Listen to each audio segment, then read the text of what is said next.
A'udzu billahi minasyaitonir rajim. Bismillahirrahmanirrahim. Assalamualaikum warahmatullahi wabarakatuh.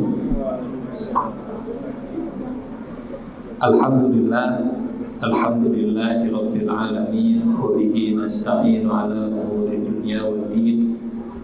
Wassalatu wassalamu ala asyrafil anbiya'i wal mursalin wa ala alihi wa ashabihi ajma'in. Rabbi shrah li sadri wa yassir li amri wahlul 'uqdatam min lisani yafqahu qawli. Allahumma la sahla illa ma ja'altahu sahla wa anta taj'alul hazna idza syi'ta sahla. Allahumma la ilma lana illa ma 'allamtana innaka antal alimul hakim. Allahumma 'allimna ma yanfa'una wanfa'na bima 'allamtana wa zidna ilman wa 'amalan ya rabbal alamin. Amma ba'du. Hadirin jemaah salat Isya tarawih Masjid Al-Quwah Kota Baru Parahyangan. Alhamdulillah, menginjak malam ke-20 bulan Ramadan ini, kita masih terus diberi kesempatan dan nikmat yang luar biasa. Mudah-mudahan umur yang masih terus diberikan oleh Allah selalu bisa kita maksimalkan dalam ketaatan, ibadah, dan berbekal sampai akhirnya semoga Allah mengaruniakan kepada kita ketakwaan sebagai bekal yang terbaik dalam kehidupan. Wa tazawwadu fa inna khairaz zadi taqwa. Berbekalah dan sebaik-baik perbekalan adalah ketakwaan. Salawat beserta salam selalu terlimpah tercurah kepada junjungan kita Nabi Muhammad sallallahu alaihi wasallam yang sudah dan mengajarkan kebaikan kepada kita, di mana kebaikannya terus bermanfaat, terus diikuti. Mudah-mudahan Allah membimbing dan menguatkan kita semua mengikuti jejak langkah beliau. Hadirin, dalam kajian Asmaul Husna ini kita berharap agar terus dibimbing oleh Allah untuk semakin kenal kepada Allah, ma'rifatullah.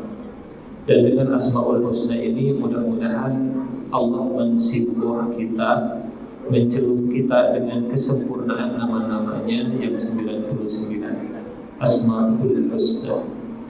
Karena pribadi yang sempurna adalah pribadi yang dicelup dengan kesempurnaan nama Allah Subhanahu wa ta'ala. Pribadi yang penyayang tapi dia juga kuat. Pribadi yang bijaksana tapi dia juga terhormat, aziz, hakim.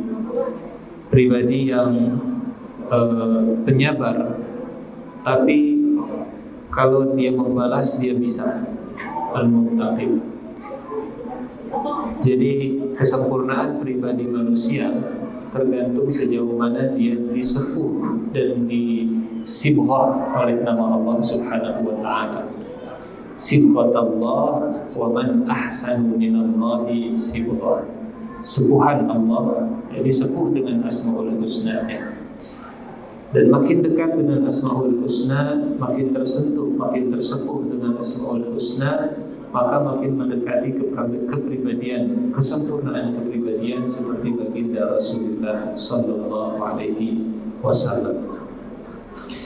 Dan mudah-mudahan Asmaul Husna ini membuat kita semakin mencintai Allah Subhanahu wa ta'ala dan meringankan kita untuk menjalankan perintah-perintahnya. Ma'rifatul amiri qabla ma'rifatil amri. Mengenal siapa yang memerintah sebelum mengenal apa yang dia perintah. Karena ilmu itu oleh para ulama dibagi jadi 3. Ilmu mengenal Allah, ilmu mengenal ciptaan Allah, dan ilmu mengenal agama Allah, aturan Allah. Ilmu mengenal Allah salah satunya adalah Asmaul Husna ini. Ilmu mengenal ciptaan Allah, fisika, biologi, kimia, kedokteran, dan seterusnya. Semua yang dibahas adalah ciptaan Allah Subhanahu wa ta'ala. Dan ilmu mengenal agama Allah, tafsir, hadis, fikih, dan seterusnya. Nah, tujuan dari mengenal ciptaan dan mengenal agama balik lagi supaya kita mengenal Allah Subhanahu wa ta'ala. Jadi ma'rifatil amir qabla ma'rifatil amr. Mengenal siapa yang memerintahkan sebelum mengenal apa yang dia perintahkan. Kalau bahasa kita, amanu baru amilu, ya. Iman kepada yang memerintahkan, kemudian beramal dengan apa yang dia perintahkan. Malam ini insyaAllah kita lanjutkan Asmaul Husna, Al-Haq, Ar-Rashid, dan apa satu lagi saya lupa, As-Sabur, insyaAllah. Al-Haq, Ar-Rashid, dan As-Sabur. Allah subhanahu wa ta'ala yang maha benar, Allah subhanahu wa ta'ala yang maha pandai, Allah subhanahu wa ta'ala yang maha penyabar. Hadirin jemaah salat tarawih yang Allah muliakan, Al-Haq dari kata haqiqah, bahasa Indonesianya hakikat, hurufnya sama, ha, qof, qof. Karena qofnya double, maka digabungkan dengan tasydid, haqqun, gitu. Tasydid itu dua huruf yang digabungkan. Jadi tasydid itu yang satu berharokat, yang satu sukun. Haqqun, aslinya haqiqah. Bahwa segala sesuatu hakikatnya adalah Allah subhanahu wa ta'ala. Semua menggambarkan, semua aslinya dan sumbernya di balik layar semuanya adalah tentang Allah Al-Haq. Allah Al-Haq.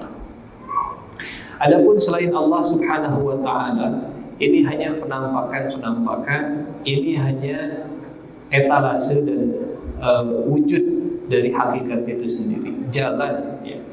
Kita sering mendengar istilah hakikat dan syariat, hakikat dan syariat. Kalimat hakikat itu dari kata al-haq. Al-haq adalah Allah subhanahu wa ta'ala. Bahwa kita kalau sakit berobat kemudian kita sembuh, obat itu hanya sekedar jalannya. Al-haqnya, kebenarannya dalam kesembuhan itu adalah Allah yang menyembuhkan. Itulah al-haq. Bahwa kita bekerja kemudian mendapatkan rizki, jalannya dari perusahaan, dari atasan, itu syariat, itu jalan caranya. Tapi di balik layar, di balik itu semua, al-haqnya adalah Allah, kebenarannya dan hakikatnya adalah Allah subhanahu wa ta'ala. Makna yang pertama dari al-haq adalah hakikat, kenyataan, realitanya demikian. Makna yang kedua, hadirin yang Allah muliakan, al-haq lawan dari kata al-batil. Kalau tadi realitas, kalau al-haq ini kebenaran yang sempurna, ultimate truth, kebenaran yang sempurna. Manusia bisa benar bisa salah. Selama itu bukan Nabi Muhammad SAW, bisa benar bisa salah. Dan Allah membagi kebenaran itu di banyak makhluknya. Tapi Allah mengumpulkan kebenaran itu di utusannya, di Nabi Muhammad SAW. Sehingga suami dengan istri, ini nyambung dengan pertanyaan dulu kalau tidak salah ya. Ada yang bertanya tentang nama Allah Al-Haq. Hari ini kita bahas. Suami dengan istri, orang tua dengan anak, tetangga dengan tetangga, atasan dengan bawahan. Itu tidak boleh menganggap bahwa saya selalu benar, saya paling benar. Karena yang paling benar adalah Allah dan Rasulnya. Kita sebagai manusia, saya bisa salah. Kalau saya memegang Al-Quran dan hadisnya Rasulullah, yang benar itu hadis dan ayatnya. Pemahaman saya kalau benar datangnya dari Allah, pemahaman saya kalau salah itu saya yang salah. Ya hadirin yang Allah muliakan, kalau berinteraksi dengan Al-Quran, maka harus punya keyakinan Al-Quran selalu benar, karena Al-Quran adalah firman-Nya Al-Haq, nggak ada salahnya. La raiba fih, tidak ada keraguan di dalamnya. Tapi kalau hadirin, hadirat Bapak Ibu mendengarkan penjelasan saya, jangan dulu terima 100%. Kenapa? Karena bisa saja kepleset, bisa saja miss, bisa saja tidak 100% begitu. Yang benar adalah ayatnya, yang benar adalah hadisnya. Tapi bagaimana Ustadz memahami dan menjelaskannya, perlu dikritisi. Sumber kebenaran itu cuma satu, Allah dan Rasulullah Sallallahu Alaihi Wasallam. Sehingga memaknai al-haq, Allah sebagai sumber kebenaran, dan selain Allah dan Rasulnya itu bisa salah. Ini membangun budaya dalam umat Islam. Sejak zaman para sahabat dulu, budaya terbuka dengan kritik, budaya terbuka menerima perbaikan, tidak tertutup kalau kemudian diberikan saran. Bahkan punten, pernah mendengar cerita Hubab bin Munzir, sahabat yang bertanya kepada Rasulullah SAW dalam peristiwa perang Badar. Nabi saat perang Badar menempatkan pasukan itu di belakang sumur Badar. Sumur Badar di depan, musuh dari sana, Rasulullah di sini. Sumur Badarnya di tengah-tengah. Hubab bin Munzir, salah seorang prajurit di pasukan Badar, bertanya ke Rasulullah SAW, "Ya Rasulullah, ahada manzilun anzalaka Allah?" Apakah tempat ini adalah tempat yang diturunkan oleh Allah dalam wahyu sehingga kami cukup sami'na wa ata'na, kami tutup mulut dan kami dengar? Wahyu sami'na wa ata'na. Ataukah penempatan SDM, placing pasukan di sini adalah pendapat Anda yang saya boleh kasih masukan? Pernah mendengar cerita ini? Cerita Hubab bin Munzir. Kata Rasulullah SAW, kan ini bukan wahyu, ini pendapat saya, dan kalau ingin kasih masukan silahkan. Apa kata Hubab? Ya Rasulullah, inna hadza laisa bimanzil. Ini bukan tempat yang tepat. Ini gak benar ya Rasulullah, placing SDM di belakang sumur Badar. Apa kata Nabi? Pendapat Anda bagaimana? Kata Hubab, ya Rasulullah, pindahkan SDM dan pasukan ke depan sumur, biar sumur itu ada di belakang, biar kita menguasai logistiknya, biar kalau musuh itu datang, ya, mereka pas datang nggak punya logistik dan mereka jauh datang dari Mekah, gitu ya. Yang namanya orang nyerang perlu logistik yang suplai logistiknya aman. Kalau suplai logistiknya nggak aman, maka di daerah tujuan dia harus dapat logistik. Nah, sekarang kita logistiknya kuasai, sumurnya kita kuasai di belakang, biar yang bagian logistik mereka aman karena dijaga oleh pasukan-pasukan umat Islam. Apa kata Nabi? Laqad asyarta birra'i. Engkau sudah memberikan petunjuk yang benar. Akhirnya 313 sahabat dipindahkan oleh Nabi, SDM-nya di-placing oleh Nabi, kemudian digeser ke depan. Jadi Nabi Muhammad SAW ya, dalam memberikan opini yang para sahabat bisa membedakan begitu ya. Apakah ini wahyu dari Allah? Ya Rasulullah, bolehkah memberi masukan atau kami harus sami'na wa ata'na? Kalau sami'na wa ata'na siap. Jadi budaya yang dibangun dengan kita mengenal al-haq yang tidak bisa dikritisi, yang selalu benar dan pasti tidak ada salahnya adalah Allah Subhanahu wa ta'ala. Selain itu ustaz, ulama, kiai, habaib, selama masih manusia masih bisa tergelincir. Sehingga budayanya adalah budaya egaliter, budaya bersamaan, budaya siap menerima masukan. Selama itu benar, kita terima. Kebenaran itu datangnya dari siapa? Al-haqqu min rabbik fala takunanna minal mumtarin. Oh Ustaz, kalau begitu kebenaran itu sifatnya relatif. Nah, kalau dia dari Allah, dia mutlak. Tapi kalau pemahaman tentang firman Allah Subhanahu wa ta'ala, kadang hadisnya satu, pemahamannya dua. Yang hak itu hadisnya. Contoh,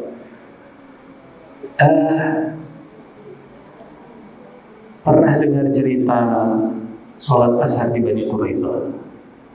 Itu hadisnya satu. Kata Nabi Muhammad SAW,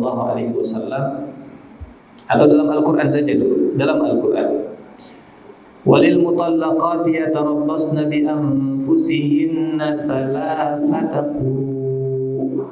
Dan bagi orang yang diceraikan, maka iddahnya adalah masa quru 3 kali. Thalathata quru. Apa itu quru? Para ulama berbeda pendapat. Ada yang mengatakan quru itu adalah haid, ada yang mengatakan quru itu adalah suci. ayatnya benar. Pendapat para ulama ada yang mengatakan haid, ada yang mengatakan suci, masing-masing dengan pemahamannya gitu. Dan Imam Syafi'i punya kaidah yang luar biasa. Kata Imam Syafi'i, pendapat saya benar, tapi mungkin mengandung kesalahan. Pendapat lawan debat saya itu salah, tapi mungkin mengandung kebenaran. Tapi Quran dan hadisnya sendiri itu pasti benar. Pasti benar. Contoh, ayat Quran itu benar, tapi kalau saya menerjemahkan, mungkin pemahaman saya terhadap ayat-ayat dan kosakata Al-Quran mungkin tidak sebenar ayatnya itu sendiri. Jadi, Bapak Ibu yang Allah muliakan, harus ada sekat ya, antara Allah Al-Haq dengan kita manusia yang yang mengikuti Al-Haq itu sendiri. Manusia bisa salah, Allah tidak mungkin salah. Kalau kesalahan pasti datang dari kita, kalau kebenaran Al-Haqqu mir Rabbik. Mana yang terakhir dari Al-Haq adalah Allah Subhanahu wa taala. Al-Haq adalah Allah sebagai tujuan utama. Allah yang kalau melakukan sesuatu pasti ada hikmah, pasti ada Allah jauh dari yang namanya kesia-siaan. Lawannya Al-Haq adalah Al-Batil. Lawannya Al-Batil adalah Al-Haq. Dalam surat Ali Imran, Rabbana ma khalaqta hadza batila subhanaka faqina adzabannar. Wahai Tuhan kami, Engkau tidak menciptakan ini semua sia-sia. Batil dimaknai sia-sia. Maka hak maknanya adalah ada tujuannya, ada maksudnya, jauh dari kesia-siaan. Allah itu zat yang jauh dari sifat kesia-siaan. Kalau Allah menakdirkan sesuatu, contoh, kita pernah kajian tentang perumpamaan. Betul. Orang-orang kafir, kalau mereka melihat nyamuk, kemudian Allah gunakan nyamuk itu sebagai perumpamaan, komentar orang kafir begini: فَأَمَّا الَّذِينَ كَفَرُوا فَيَقُولُونَ مَاذَا أَرَادَ اللَّهُ بِهَذَا مَثَلًا يُضِلُّ بِهِ كَثِيرًا وَيَهْدِي بِهِ كَثِيرًا. Orang yang beriman, فَأَمَّا الَّذِينَ آمَنُوا فَيَعْلَمُونَ أَنَّهُ الْحَقُّ مِنْ رَبِّهِمْ. Jadi buat orang yang beriman, mereka yakin bahwa kenapa Allah bikin perumpamaan dengan nyamuk, ini pasti kebenaran dari Allah. Allah gak akan sia-sia membuat perumpamaan pakai nyamuk. Kenapa sih Allah menciptakan kutu? Ini Allah. Pasti ada maksudnya, pasti ada tujuannya. Nah, lalu bagaimana mengaplikasikan Al-Haq, mengamalkan Al-Haq dan berdoa dengan doa Al-Haq? Hadirin hadirat yang Allah muliakan, doanya insyaallah kita hafal, doanya masyhur dan populer. Allahumma arinal haqqa haqqan warzuqna ittiba'ah wa arinal batila batilan warzuqna ijtinabah. Perlihatkan kepada kami ya Allah yang benar itu benar, dan bimbing kami, beri rezeki untuk mengikuti yang benar. Perlihatkan kepada kami yang batil itu batil, yang sia-sia itu sia-sia, yang salah itu salah, dan jauhkan kami dari kesia-siaan dan kebatilan tersebut. Ini Allah Al-Haq. Yang kedua, Allah Ar-Rashid. Ar-Rashid dan As-Sabur, dua nama Allah yang tidak disebut di dalam Al-Quran, hanya disebut dalam hadis Bukhari. Kenapa begitu? Karena begitu. Pertanyaan kemarin kan begitu. Kenapa begitu ya? Karena begitu.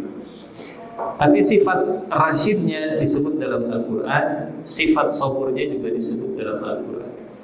Ar-Rashid terjemahan mudahnya maha pandai.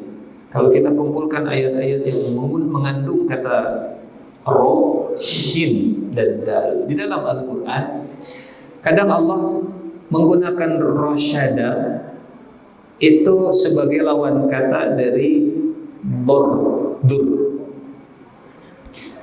Dalam surat Al-Jin misalnya, Qul inni la amliku lakum darrau wala rasyada.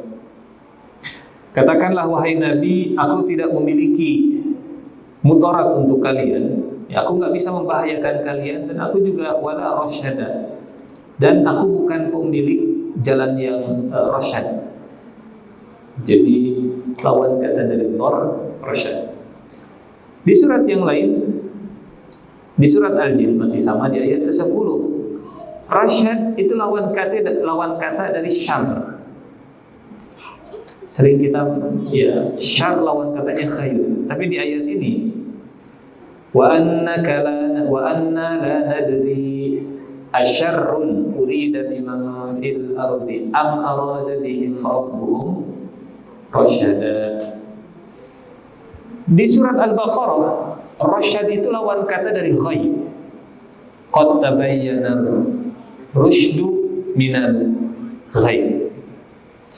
Jadi saat Allah menempatkan rasyad dengan semua antonimnya tadi, maka makna rasyad itu mencakup antonim dari 3 kata tadi. Dor, bahaya, maka rasyad itu yang bisa menjauhkan orang dari bahaya. Syarr itu keburukan, maka rasyad adalah yang menjauhkan orang dari keburukan. Ini bahaya, ini buruk.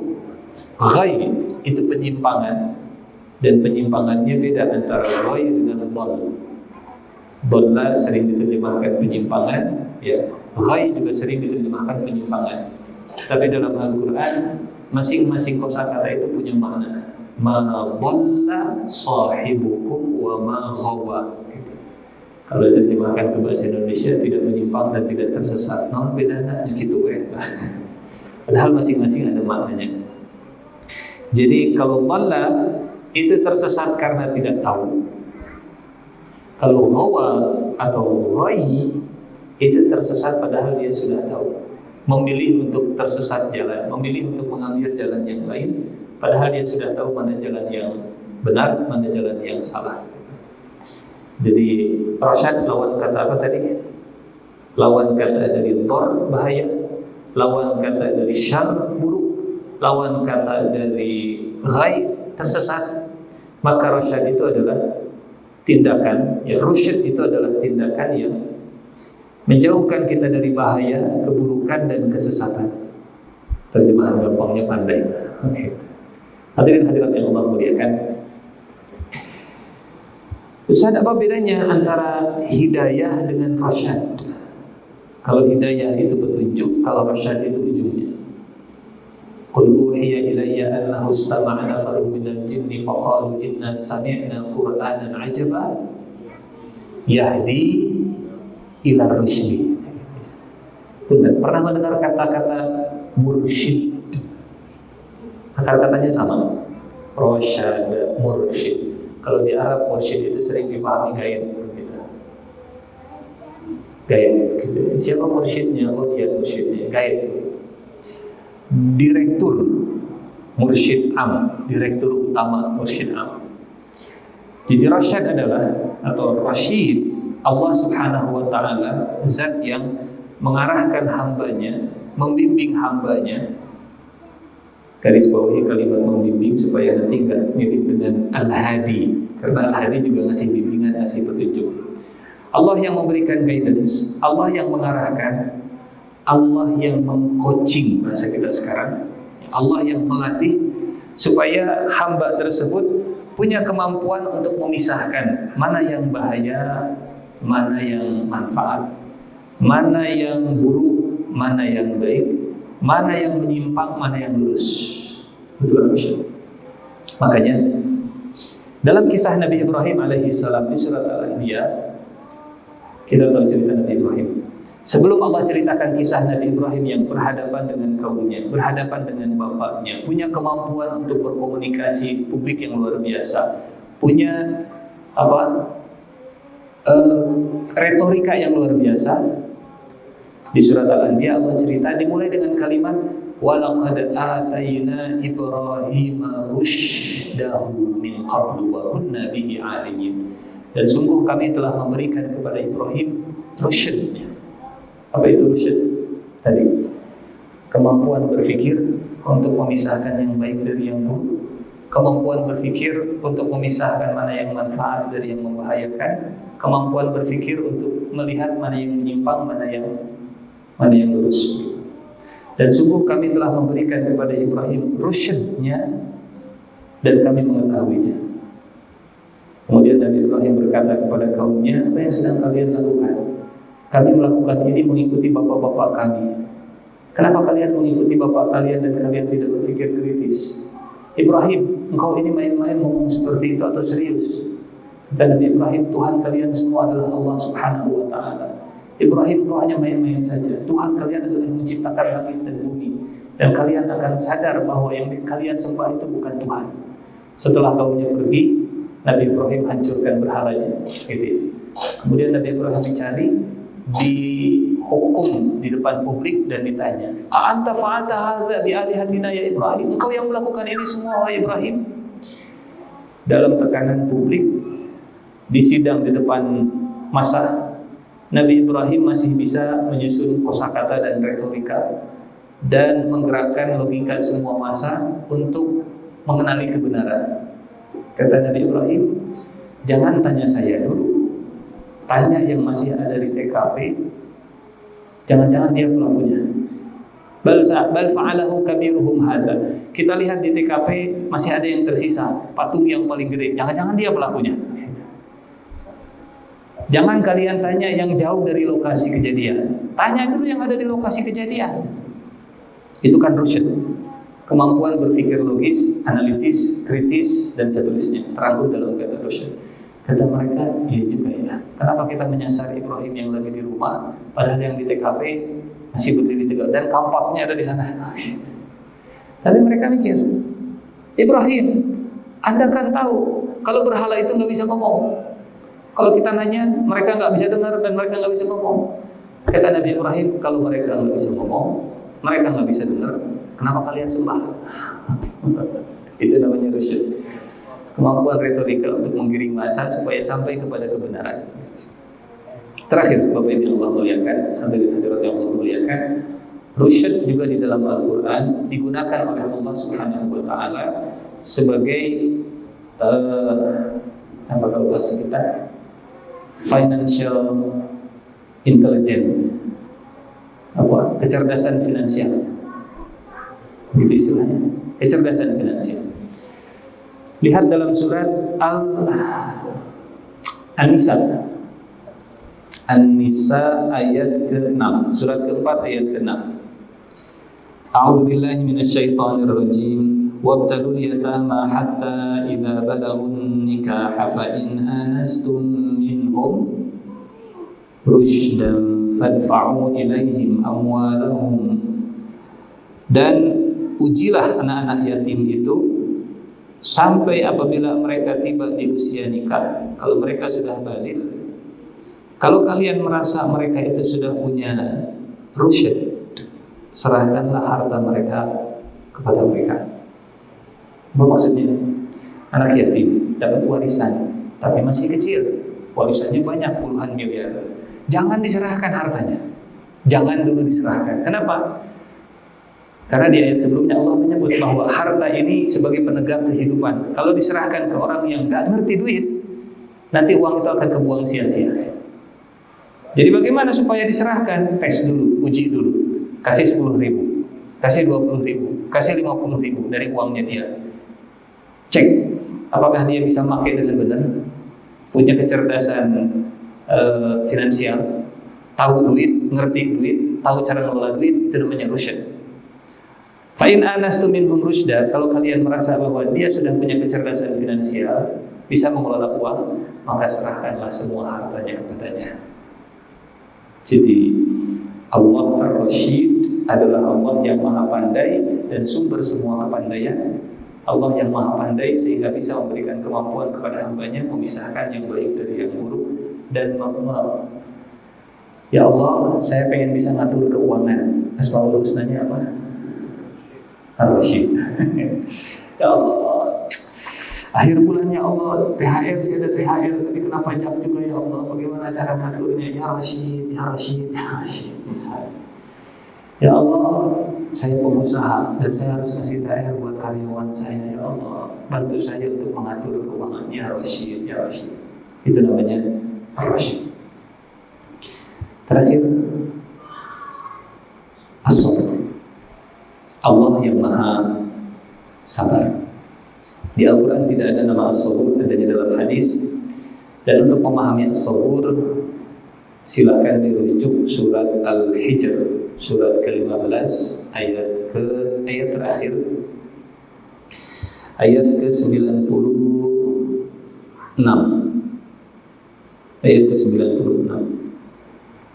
Secara bahasa As-Sabur, sabar itu habasa yahbisu. Sabar secara bahasa menahan diri. Mungkin mirip seperti halim. Masih ingat Al-Halim? Wallahu a'lam bishawab. Al-Halim mirip seperti As-Sabur. Al-Halim itu yang gak langsung ngasih hukuman.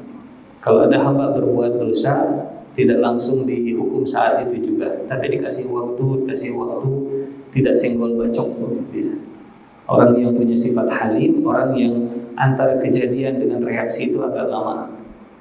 Jadi punya spare waktu dan tegang emosi sampai akhirnya apa istilah kita, emotional thresholdnya itu tinggi. Lama naik seperti diesel. Tapi kalau sudah panas, ngebut.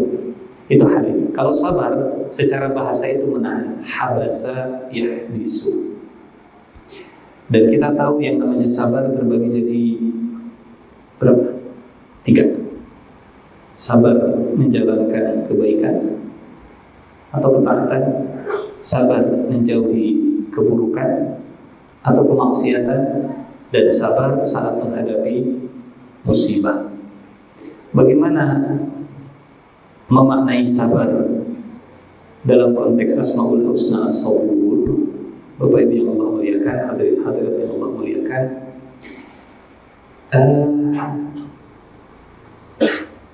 waktu Nabi dakwah, dan pertama kali Nabi dakwah terang-terangan, Allah Subhanahu wa taala perintahkan di ayat ini, di ayat Al-Hijr ayat 94. Fasda' bima tu'mar wa a'rid 'anil musyrikin.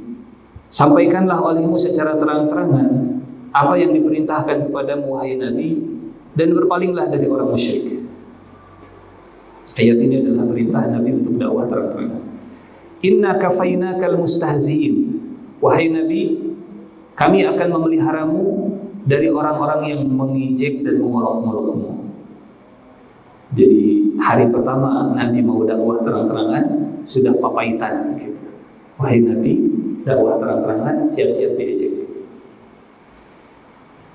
Siapa yang akan mengejekmu? Inna kafainakal mustahzi'in. Kami akan memeliharamu dari orang yang mengejekmu. Siapa orang yang mengejekmu ini? Di ayat berikutnya, di ayat 96.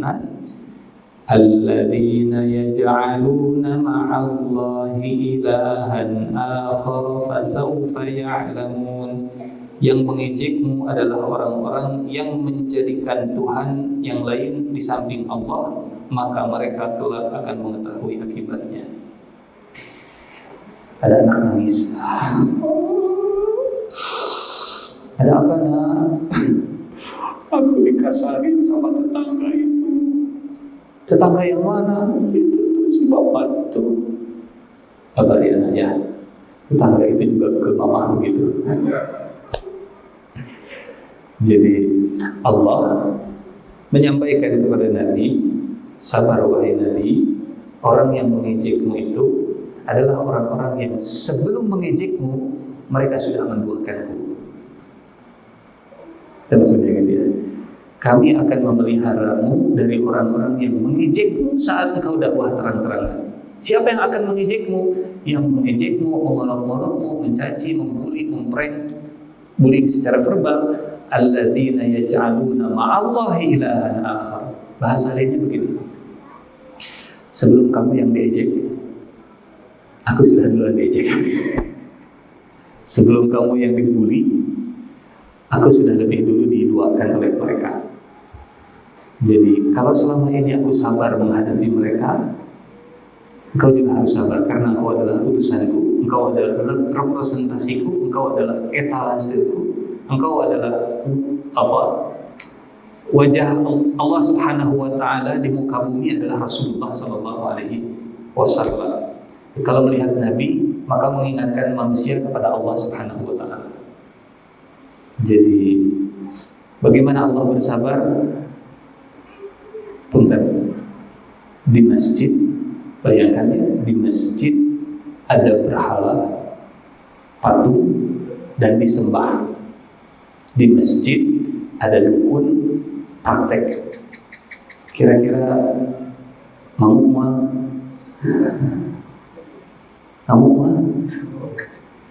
ini bukan masjid sembarang masjid. Di Ka'bah ada 360 berhala, dan kesyirikan terjadi bertahun-tahun. Kalau di masjid ada praktek kesyirikan saja gitu, wah itu syiriknya berhala, dukun gitu, tukang sihir. Ini masjid bukan sembarang masjid. Di rumah Allah Subhanahu wa taala, di rumahnya yang pertama, orang-orang Mekah mereka malah menodai kemuliaan Ka'bah. Sabar. Sekarang Nabi dakwah terang-terangan, ngajak manusia untuk la ilaha illallah Muhammad ila Muhammad. Sabar Muhammad ya. Sebelum mengejekmu, mereka sudah mendoakan kamu. Itulah as-sabr. Sehingga kata Nabi begini, ini hadisnya. Tidak ada yang lebih sabar dari Allah Subhanahu wa taala. Allah yang ngasih rizki, tapi yang diterima kasihinya orang lain. Allah yang menciptakan, tapi yang disembahnya orang lain. Yang disembahnya yang lain. Allah yang memberi usia, tapi totalitas dan loyalitasnya kepada yang lain. Dan kalau ada orang yang Fir'aun mengaku jadi Tuhan, kira-kira sebabnya kenapa?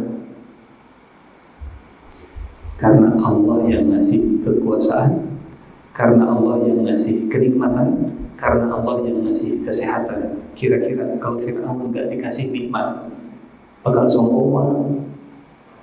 Orang bisa maksiat itu karena Allah kasih nikmat. Orang bisa sombong itu karena Allah kasih nikmat. Orang bisa sebejat Fir'aun. Kenapa ada orang seperti ini? Tanya Donald Trump, Pete Hegseth.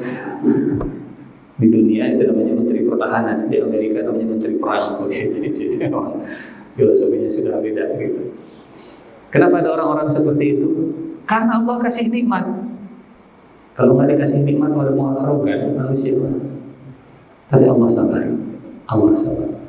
Hadirin Allah muliakan, mudah-mudahan kita bisa meniru, meneladani, mencontoh kesabarannya Allah Subhanahu wa taala. Mudah-mudahan kita bisa mendapatkan rusyad dari Allah Ar-Rasyid, dan mudah-mudahan kita bisa menyerap kebenaran dari Allah Al-Haq dan tidak mengisolasi kebenaran itu hanya ada pada saya yang benar, yang lain pasti salah. Yang benar adalah Allah dan Rasulnya. Selama kita mengikuti Allah dan Rasul, kita insya Allah benar.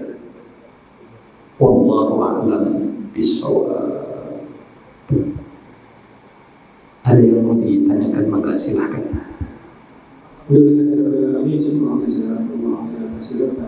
Silakan. Apabila ada jamaah yang bertanya,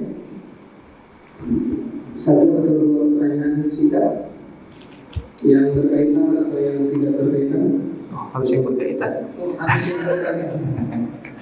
Biar lebih dalam yang dibahas oleh kita. Silakan.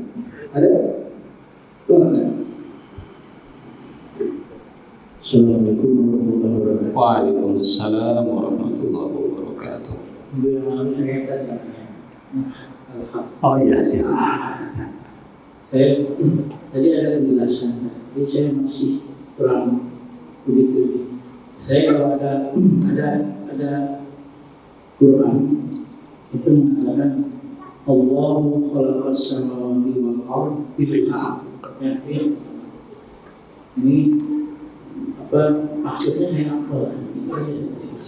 Baik. Salah satu di antara makna al-haq tadi adalah lawan dari batil. Batil itu artinya sia-sia.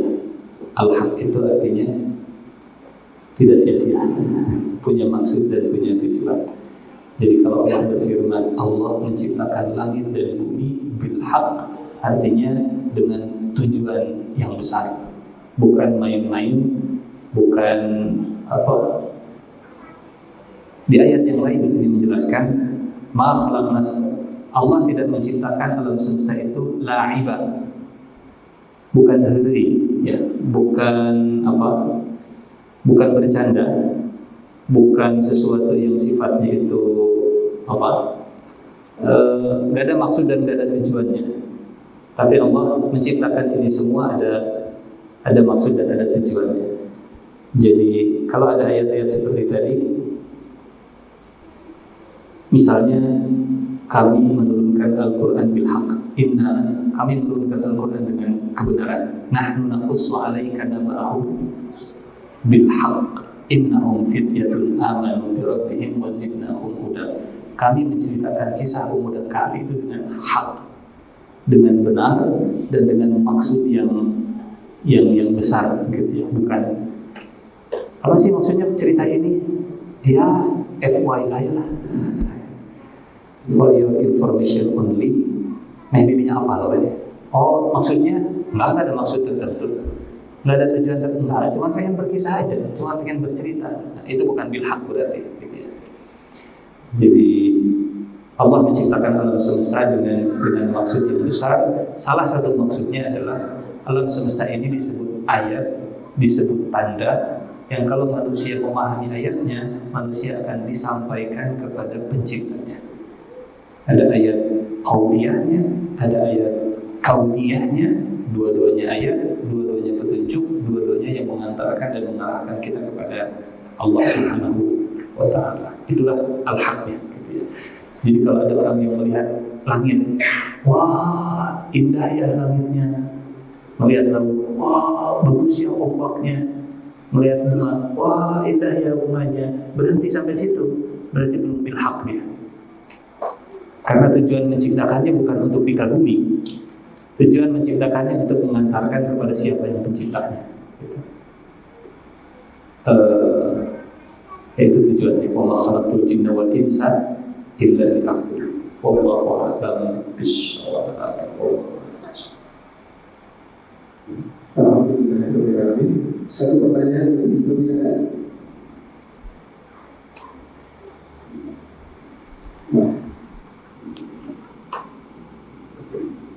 Bismillahirrahmanirrahim. Pesan al-haq bahwa Allah itu pernah menggabungkan doa ya. Jadi kemarin saya juga bisa jadi omong tentang sifat doa yang Allah pasti mengabulkan. Saya kira hadis ada manusia yang ditemukan itu tidak di dunia tapi di akhirat. Tadi itu kaget-kaget. Ini gunung apa? Ternyata gunung adalah gunung doa yang tidak dijebak di dunia. Apakah al-haq itu memang dalam hal termasuk satu yang dijebak orang sama manusia? Itu baik. Ya, di antara makna al-haq ada doa begini. Allahumma antal haq wa wa'duka haq wa liqa'uka haq wal jannatu haq wal naru haq. Engkaulah al-haq, janjimu haq, pertemuan denganmu itu haq, surga itu haq, neraka itu haq, dan masuk dalam wa'duka haq adalah ud'uni astajib lakum. Berdoalah kepadaku, aku pasti akan mengijabah. Itu janji begitu. Tapi Allah tidak menjanjikan semuanya diijabah di dunia. Seperti kata Nabi, Allah tidak menjanjikan semua yang kita minta persis yang itu yang akan diberikan oleh Allah Subhanahu wa taala. Diresponnya direspon, diberinya diberi. Jangankan kita, iblisnya iblis sudah punten. Ini bahasa Al-Qur'annya. Aba wastakbaru wa kana minal fas wa qulna lil malaikati isjudu li adama fasajadu illa iblisa aba wastakbara wa kana minal kafirin. Sudah membangkang kepada Allah, sudah sombong kepada makhluk Allah, masuk dalam golongan kafir. Setelah itu minta panjang umur, dikasih nggak? Uji. Langsung atau ditunda? Langsung. Karena janji Allah itu hak, ud'uni astajib lakum. Bahkan para ulama Berangkat dari ayat Amman yujibul muttarra idza da'ah. Siapakah yang akan mengijabah orang yang dalam keadaan darurat kalau dia meminta ke Allah? Kata para ulama memaknai hadis ini, walaupun kafir dan musyrik, kalau dalam keadaan darurat dia memanggil, oh my God, please help me, oh my God. Ada ateis, misalnya ateis lagi di lautan, kemudian dia nggak tahu siapa yang harus dia, oh my God, please save me, ditolong oleh Allah. Lihat surat Al-Ankabut. Ini menarik ya, bahwa janji Allah itu nyata, termasuk dalam ijabah doa. Meskipun kepada orang musyrik, Allah Subhanahu wa taala akan mengabulkan. Al-Ankabut ayat terakhir, ayat ke-65. فَإِذَا رَكِبُوا فِي الْفُلْكِ دَعَوُا اللَّهَ مُخْلِصِينَ لَهُ الدِّينَ فَلَمَّا نَجَّاهُمْ إِلَى الْبَرِّ إِذَا هُمْ يُشْرِكُونَ. Apabila mereka naik kapal, ya, mereka berdoa kepada Allah dengan memurnikan ketaatan kepadanya karena terombang-ambing. Maka saat Allah menyelamatkan mereka ke darat, tiba-tiba mereka kembali mempersekutukan Allah. Pertanyaannya, Allah tahu nggak kalau diselamatkan ke darat bakal musyrik lagi?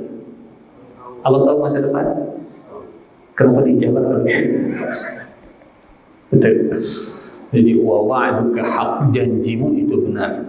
Salah satu janjinya adalah ud'uni astajib lakum. Ya, cara ijabahnya saja yang mungkin Allah lebih tahu mana yang terbaik, gitu ya. Cara ijabahnya. Wallahu a'lam. Ada lagi?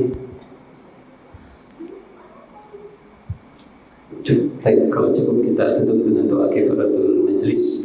Subhanakallahumma wa bihamdika asyhadu an la ilaha illa anta astaghfiruka wa atubu ilaik. Assalamualaikum warahmatullahi wabarakatuh.